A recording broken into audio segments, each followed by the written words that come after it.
वो कौन सा हीरा है जिसके लिए भारत, पाकिस्तान, ईरान, अफगानिस्तान सबके सब दावा करते हैं? हाँ, और जिसके बारे में ये कहानी भी है कि वो जिसके पास गया उसका बुरा वक्त शुरू हो गया। सिवाय महिलाओं या भगवान के। बिल्कुल। हाँ, आज हम उसी कोहिनूर हीरे की कहानी की गहराइयों में उतर रहे हैं, जैसा कि कुछ स्रोतों जैसे एक YouTube वीडियो ट्रांसक्रिप्ट वगैरह में बताया गया है।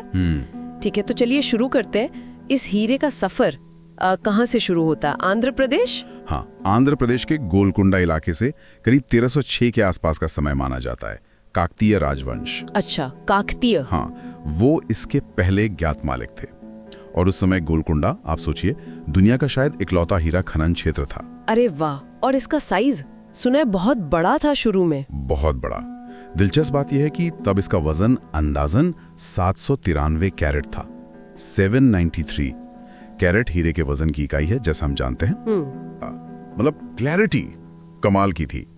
आज के हिसाब से देखें तो डी ग्रेड हीरे जैसी, एकदम बेदाग। अच्छा, और काकतीय राजाओं ने इसका क्या किया? कहते हैं उन्होंने इसे अपनी कुल देवी भद्रकाली की मूर्ति की बाईं आंख में जड़वा दिया था। ओहो, बाईं आंख में। और यहीं से वो कहानी या अंधविश्वास जुड़ गया कि ये हीरा मनहूस है। बिल्कुल, हाँ, यहीं से बात शुरू हुई। हालांकि देखिए, इसका सीधा जिक्र किसी वेद पुराण में तो नहीं मिलता है। अच्छा। पर लोग इसे भगवत पुराण की एक कहानी है, शमंतक मणि की, उससे जोड़ते हैं, क्योंकि उस मणि के साथ भी कुछ ऐसी ही कथाएं जुड़ी थीं। कि वो जिसके पास रहे उसके लिए अच्छा या बुरा वक्त लाएगी। सही। और बाद के लेखकों ने, इतिहासकारों ने इस श्राप वाली बात को काफी तूल दिया। तो काकतीय वंश के बाद जाहिर है हीरा एक जगह टिका नहीं। हाँ, कहाँ टिका। काकतीय वंश का पतन हुआ तो ये अलाउद्दीन खिलजी के जनरल मलिक कफूर के हाथ लगा। ओ, खिलजी के पास। हाँ, फिर खिलजी, तुगलक, कई राजवंशों से होता हुआ ये मुगलों तक पहुंचा। बाबर ने तो अपनी आत्मकथा बाबरनामा में इसका जिक्र किया है। क्या लिखा है बाबर ने? बाबर ने लिखा कि इसकी कीमत इतनी है कि पूरी दुनिया का, आप सोचिए, आधे दिन का खर्च उठा ले। क्या बात है, आधे दिन का पूरी दुनिया का खर्च। हाँ, फिर हुमायूं का किस्सा भी है। हाँ, बताइए। हुमायूं जब शेरशाह सूरी से हारा तो इसे बड़ी मुश्किल से बचाकर वो फारस यानी आज का ईरान ले गया। और वहां उसने शाह तहमास्प को मदद के बदले में ये दे दिया। अच्छा, तो ईरान पहुंच गया ये? हाँ, पर ज्यादा देर नहीं। शाह ने कुछ समय बाद इसे तोहफे में अहमदनगर सल्तनत के शासक को देकर वापस भारत भिजवा दिया। अरे, घूम फिर के वापस? बिल्कुल। और घूम फिर कर ये हीरा आखिरकार शाहजहां के पास पहुंचा। इसका हर सफर आप देखें तो उस दौर की राजनीतिक उठापटक दिखाता है। और शाहजहां, उन्हें तो बहुत पसंद आया होगा ये। बहुत ज्यादा। उन्होंने तो इसे अपने मशहूर तख्ते ताउस यानी मयूर सिंहासन में जड़वाया था। हाँ है, वो तो बहुत मशहूर है। लेकिन मैंने सुना है इसे तराशने में कुछ गड़बड़ हुई थी। हाँ, ये भी एक कहानी है। शाहजहां ने वेनिस के एक जौहरी थे, हॉर्टेंसियो बोर्जियो, उन्हें इसे तराशने का काम दिया। लेकिन बोर्जियो ने शायद कुछ ज्यादा ही काट छांट दिया।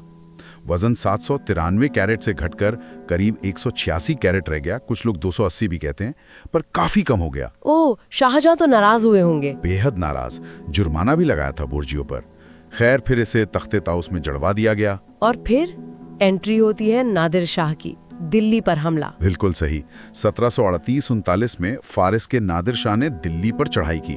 भारी लूटपाट हुई, तख्ते ताउस भी लूट लिया। लेकिन हीरा, वो तो तख्त में था। नहीं, तब तक मुगल बादशाह मोहम्मद शाह रंगीला ने उसे निकालकर अपनी पगड़ी में छुपा लिया था, बड़ी चालाकी से। अच्छा, पगड़ी में। लेकिन ये राज में ही रहा है ना? नहीं रहा। कहते हैं हरम की ही किसी महिला ने या किसी दरबारी ने नादिर शाह को ही राज बता दिया। फिर नादिर शाह ने एक चाल चली। उसने मोहम्मद शाह के साथ दोस्ती और सम्मान दिखाने के लिए पगड़ी बदलने की रस्म का प्रस्ताव रखा। पुरानी परंपरा थी पगड़ी बदलना। हाँ, और जैसी पगड़ियां बदली गई, हीरा नादिर शाह के हाथ लग गया। कहते हैं उसे देखते ही उसके मुंह से निकला कोहिनूर, यानी रोशनी का पहाड़। और बस यहीं से इसका ये मशहूर नाम पड़ गया, कोहिनूर। क्या कहानी है। तो नादिर शाह इसे फारस ले गया। हाँ, लेकिन उसके पास भी ये ज्यादा टिका नहीं। 1747 में उसकी हत्या हो गई। फिर उसकी हत्या के बाद ये हीरा उसके एक सेनापति अहमद शाह दुर्रानी के पास पहुंचा। दुर्रानी ने ही अफगान साम्राज्य की नींव रखी थी। अच्छा, तो अभी अफगानिस्तान पहुंच गया। जी। फिर ये उसके वंशज शाह शुजा दुर्रानी के पास आया और कहते हैं शाह शुजा का बुरा वक्त शुरू हो गया। उसे अपनी गद्दी छोड़कर भागना पड़ा। कहाँ भागा वो? पंजाब। महाराजा रंजीत सिंह के पास शरण लेने। और यही महाराजा रंजीत सिंह की एंट्री होती है कहानी में। बिल्कुल। शाह शुजा ने मदद पाने के लिए ये हीरा महाराजा रंजीत सिंह को सौंपने का वादा किया और आखिरकार 1813 में ये सिख साम्राज्य की शान बना। रंजीत सिंह इसे पहनते थे? हाँ, कभी कभी अपनी बाह पर बांधते थे। लेकिन दिलचस्प बात यह है कि वो अपनी वसीयत में इसे पुरी के जगन्नाथ मंदिर को दान करना चाहते थे। जगन्नाथ मंदिर को? अच्छा। हाँ। लेकिन उनकी मृत्यु के बाद? हाँ, 1839 में रंजीत सिंह की मृत्यु के बाद सिख साम्राज्य में बहुत अस्थिरता आ गई। उनके जो उत्तराधिकारी थे, खरक सिंह, नौनिहाल सिंह, शेर सिंह, हाँ, उन सब की मौतें बड़ी रहस्यमयी या हिंसक परिस्थितियों में हुई, एक के बाद एक। इससे वो हीरे के श्रापित होने वाली कहानी को और बल मिला। माहौल गड़बड़ हो गया और इसी का फायदा अंग्रेजों ने उठाया होगा। बिल्कुल। इसी उथल पुथल का फायदा उठाकर अंग्रेजों ने धीरे धीरे सिख साम्राज्य पर कब्जा कर लिया। और कोहिनूर? 1849 में दूसरा एंग्लो सिख युद्ध खत्म हुआ और लाहौर संधि हुई। इसी संधि के तहत युवा महाराजा दलीप सिंह, जो उस वक्त नाबालिग थे, और उनकी मां रानी जिंदन कौर नजरबंद थी। हाँ। उनसे कोहिनूर आधिकारिक तौर पर महारानी विक्टोरिया के लिए ले लिया गया, या कहें सौंपने पर मजबूर किया गया। तो ये इंग्लैंड कैसे पहुंचा? सफर कैसा रहा इसका?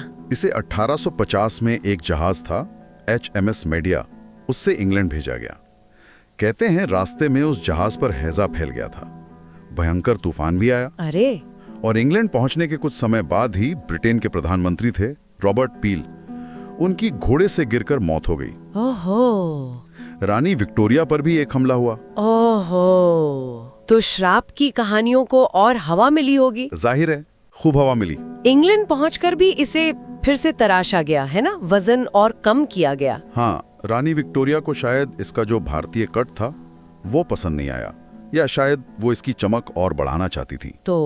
तो इसे डच जौहरियों ने फिर से तराशा और इसका वजन घटकर सिर्फ 105.6 कैरेट रह गया। सिर्फ 105.6, 793 से। हाँ, काफी कम। ये एक तरह से ये भी दिखाता है कि कैसे उस समय पश्चिमी सौंदर्य के मानकों को ज्यादा महत्व दिया गया। और फिर प्रिंस एल्बर्ट की मौत के बाद ये तय हुआ कि इसे सिर्फ शाही परिवार की महिलाएं ही पहनेगी। हाँ, ये भी उस श्राप वाली कहानी से जुड़ गया। इसे क्वीन कंसॉर्ट के ताज में जड़ दिया गया। Queen Mary, queen Elizabeth, the queen mother ने इसे पहना। और फिर आजादी के बाद भारत ने इसे वापस मांगा। बिल्कुल। 1947 में आजादी के तुरंत बाद से ही भारत सरकार ने कई बार इसे वापस करने की मांग की है, लेकिन ब्रिटेन ने हमेशा मना कर दिया। हाँ, फिर 1976 में पाकिस्तान ने भी दावा किया। उनका आधार था लाहौर संधि, क्योंकि लाहौर तब पाकिस्तान का हिस्सा बना। और भी दावेदार है? जी। बाद में तालिबान ने भी अफगानिस्तान की तरफ से दावा किया, दुरानी वंश के आधार पर, और ईरान ने भी नादिर शाह के कब्जे के आधार पर अपना दावा पेश किया। बाप रे, इतने दावेदार! ब्रिटेन का क्या कहना है इस पर? ब्रिटेन का मुख्य तर्क ये है कि ये उन्हें लाहौर संधि के तहत कानूनी तौर पर मिला है। और ये 150 साल से ज्यादा वक्त से उनके पास है। वो ये भी कहते हैं कि अगर इसे लौटाया तो फिर दुनिया भर के म्यूजियम खाली करने पड़ेंगे, क्योंकि ऐसी मांगे तो हर जगह से उठेंगी। और वो ये भी सवाल उठाते हैं कि लौटाएं तो किसे? भारत, पाकिस्तान, अफगानिस्तान? बिल्कुल, ये भी एक पेंच है। दूसरी तरफ भारत का तर्क है कि लाहौर संधि बराबरी की संधि नहीं थी, वो दबाव में की गई थी जब महाराजा दलीप सिंह नाबालिग थे। हाँ, ये बात तो है। और ये औपनिवेशिक लूट का प्रतीक है, भारत की सांस्कृतिक विरासत का अभिन्न अंग है। लेकिन कानूनी राहें थोड़ी मुश्किल हैं। क्यों? क्योंकि अंतर्राष्ट्रीय कानून, जैसे 1970 का यूनेस्को कन्वेंशन है सांस्कृतिक संपत्ति पर, या भारत का अपना 1972 का पुरावशेष अधिनियम है, ये पूर्वव्यापी नहीं है। मतलब ये कानून बनने से पहले जो हो चुका उस पर लागू नहीं होते। अच्छा, ये कानूनी बाधा है। हाँ, तो मामला काफी पेचीदा है। इतिहास, सियासत, भावनाएं, कानून, सब कुछ उलझा हुआ है। वाकई ये दिलचस्प है कि कैसे एक पत्थर, सिर्फ एक पत्थर, सदियों के इतिहास, सत्ता के खेल, राष्ट्रीय गौरव और पहचान जैसे इतने सारे मुद्दों का प्रतीक बन गया है। बिल्कुल सही कहा। तो इन सब बातों का निचोड़ क्या निकलता है? कोहिनूर सिर्फ एक बेशकीमती हीरा नहीं है, ये इतिहास की कई परतों, विरासत के अनसुलझे सवालों, औपनिवेशिक अतीत की लंबी छाया और आज भी जारी दावों की एक बहुत उलझी हुई कहानी है। और इसका वो कथित शाप, वो भी देखिए आज भी रह रह के चर्चा में आ ही जाता है। हाँ, ये बात भी है। तो चलिए अपने श्रोताओं के लिए एक सवाल छोड़ जाते हैं। ये देखते हुए कि कोहिनूर का अतीत कितना उथल-पुथल भरा रहा है और इससे कितनी कहानियां, कितने दावे जुड़े हैं, अगर कभी इसे इसकी मौजूदा जगह यानी टावर ऑफ लंदन से हटाया जाए तो आपके विचार में इसे आदर्श रूप से कहाँ होना चाहिए और क्यों? सोचेगा जरूर।